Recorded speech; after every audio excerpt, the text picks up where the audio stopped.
Hello and welcome to this lesson. My name is Lars Krapf and today we're going to have a look at cross-site scripting. After completing this training, you should be able to explain cross-site scripting and associated risks. You should be able to explain the AEM cross-site scripting philosophy, and you should be able to list out various mitigation strategies. Cross-site scripting belongs to the family of injection attacks, in which malicious scripts are injected into otherwise benign and trusted websites.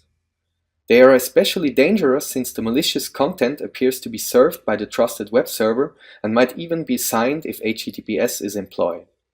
It is the most prevalent security flaw and was ranked third on the latest OWASP Top 10 list. There are three different types of XSS vulnerabilities. Reflected XSS, where the malicious script is part of the request, for example as part of the URI or a request header. These are typically exploited by sending a link to the victim or by luring him to a website under the attacker's control. There's also stored XSS, where the malicious content is stored in the database or repository and will then be rendered as part of a dynamic website. Also, there is DOM-based XSS, wherein the attack payload is executed as a result of modifying the DOM environment in the victim's browser. There are numerous risks to cross-site scripting.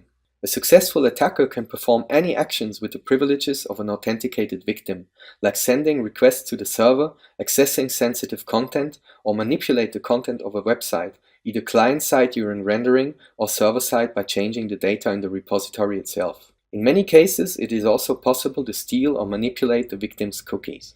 In the AEM case, this means that XSS leads to complete system takeover if an administrative account is hacked.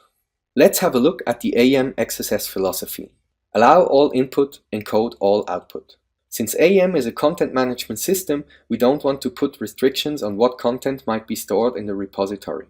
This means, however, that all content, no matter from which sources, has to be encoded or filtered on output to protect the end user. Encode at the very end. A variable could be used in different contexts or be used in includes and other function calls, and it is very easy to lose track if and how something has been encoded. This means you should do the encoding at the very place where you output content. Also, don't think too much. Don't think about where content comes from and if you trust the source. Things might change over time. So simply encode anything